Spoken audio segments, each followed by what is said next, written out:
So this is what it feels like to stand up to Connor McDavid and Leanne Draisaitl. Feels good, doesn't it?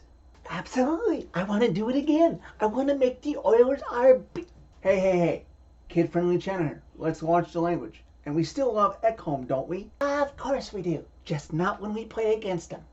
Everybody's hands go up, way up, as the Nashville Predators defeat the Edmonton Oilers by a score of 5-2. Yes, you heard that right. They defeated them 5-2, not the other way around, Saturday afternoon inside Rogers Place in Edmonton, Alberta. 2 losses in a row to start the road trip? No problem seemingly today. Backup goalie in net?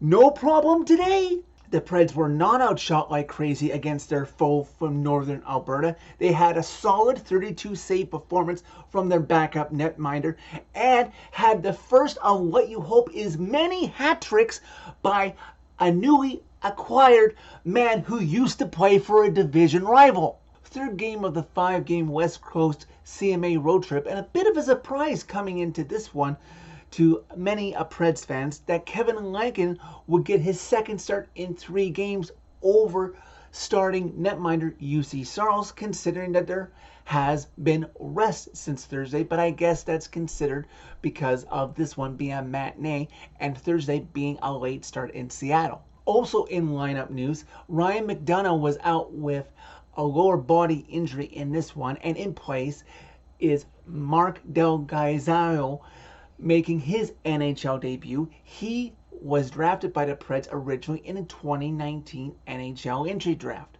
Preds are able to hold their own with the Oilers through the first 5 minutes or so of the first period, and I guess that's a good sign going into the latter parts of the game, because if you can stem the tide early and prevent any big fires from being set by this Oilers offense, you have a good chance to possibly pick up 2 points in this one. Cody Ceci, of all people, has the great early chance to open the scoring for the Oilers, but Kevin Lankin is able to make the save and gets decent help from his defense down low. About halfway through the first period, Jeremy Lauzon would put the Oilers on the power play first, as he would take a holding penalty, and it wouldn't take long for the Oilers to make the Preds pay. Matthias Ekholm sets up Darnell Nurse, and with Sam Gagner providing a screen in front of Lankinen, Nurse is able to get his shot past Lankinen.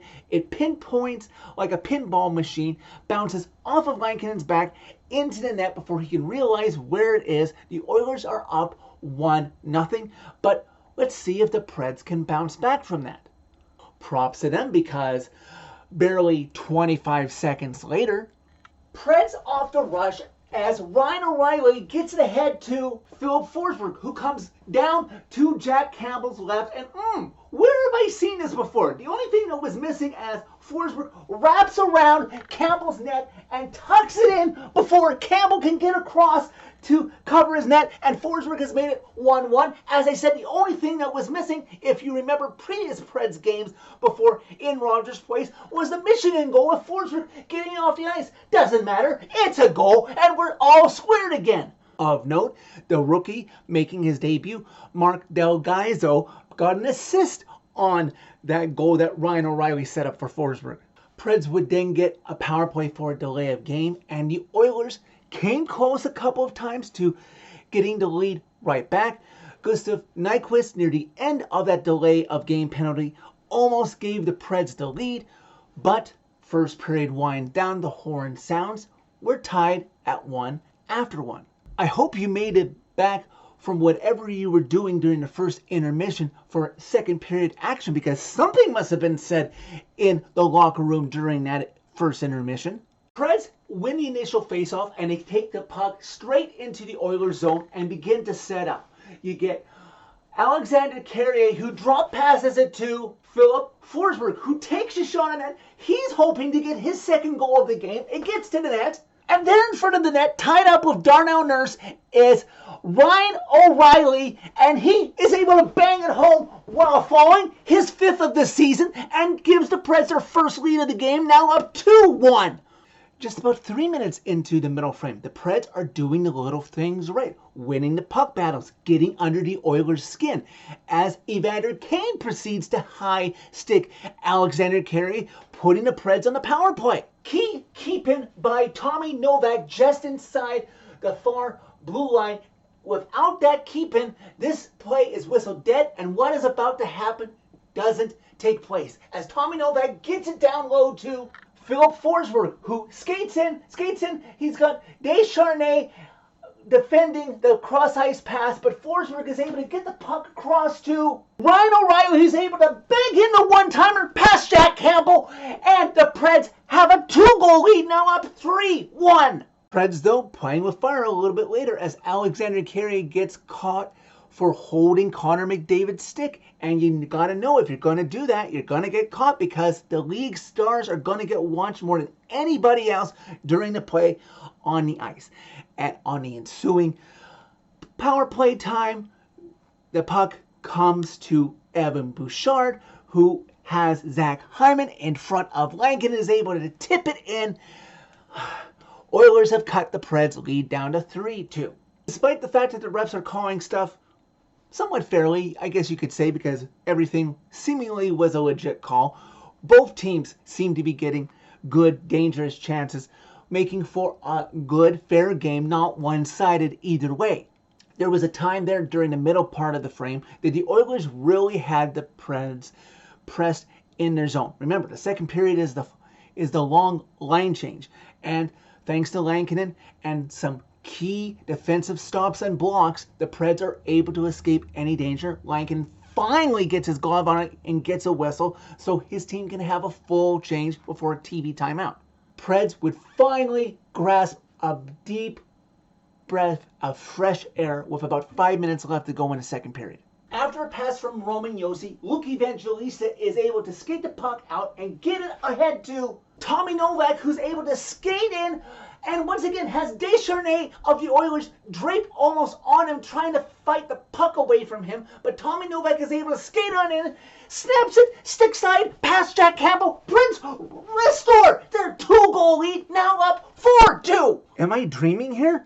I can't remember the last time the Preds had a 2-goal lead in Edmonton. And by the way, where was his speed and composure the first 2 games of the road trip? You should have at least had this in Seattle, if not shown me a little more life in Vancouver. But hey, I can't complain. You have a 2-goal lead in Edmonton, Alberta, one of your biggest foes that has aggravated you and the fan base so much. As we come to the end of the second period, Preds, they can hold on to this one, can't they? They're still up 4-2. A big effort on the road is going to be needed by the Preds in this one to claim the 2 points at the end of the game, because you never know what the Oilers can have in store by flipping the switch at any time with the big names they still have on their roster. In a situation like this, against a team that you haven't beaten in their building in quite a while, you have to take that third period in chunks, in small victories.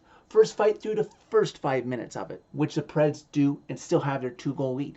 About 6 minutes into the third period, Evander Kane takes down Juuso Parssinen, and I'm thinking, oh great, the Preds are going to have a power play to probably put this game away. And they send them both off? Thinking Parssinen embellished it? No, he didn't. Okay? Evander Kane has the reputation, and Parssinen is still young. I guess they're trying to make sure the rookie absolutely has it happen to him if they're going to call it on him, but I didn't think that was embellishment. You guys can let me know what you think. Just over 8 minutes into the third period, the Preds are on the attack again. Preds swarming in the Oilers zone right in front of Campbell, and Ryan O'Reilly appears to get his third of the game, and his teammates and all are celebrating, but the ref hasn't blown a whistle, so quick on them and good on them to not stop skating, because the refs have not called it dead, as they didn't clearly see the puck go in. 10 seconds later, the puck comes out to Ryan O'Reilly, and this time he makes no mistake. You denied me once, you're not going to deny me this time. Gets the puck, buries it past Jack Campbell. Let me borrow this jersey guy. Hat trick, his first as a Pred, and the Preds have a 5-2 lead in Edmonton. Officials would review and say that yes, that initial shot did go in. Thank God that the hat trick was all for naught, because that initial shot was put in past Campbell by Ryan O'Reilly. So he still gets his first hat trick. You would hope of many more to come.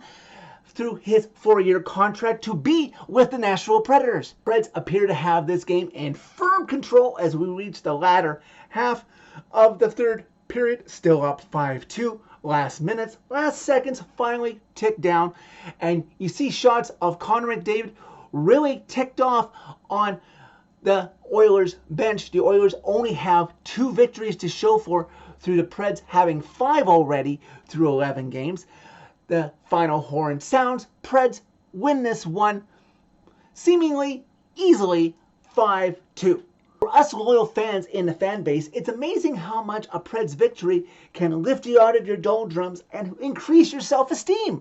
Thanks to Sportsnet in Canada, which I got stuck watching this game on, and I hate every time I do because they're so biased towards the Oilers. I would rather hear Willie Donick and Chris Mason.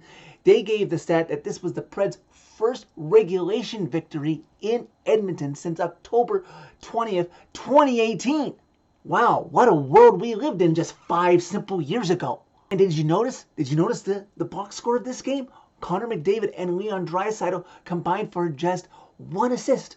1 measly point. When was the last time this Preds team can consider that they did that against the Oilers with those 2 guys on the roster? Considering that this Oilers team went into Nashville earlier this season and smacked you around 6-1. Yeah, this is a pretty good effort that you guys finally picked up on when you're facing a team like the Oilers. Maybe a little nervous in the first period when the Oilers took the 1-0 lead, but overall, I never really felt nervous that the Preds were going to lose this game. Now that you are back on the winning ways after you lost the first 2 games of this road trip, can you salvage it by beating beatable teams? If you look at the standings right now, in Calgary on Tuesday and Winnipeg on Thursday before you come back home next Saturday.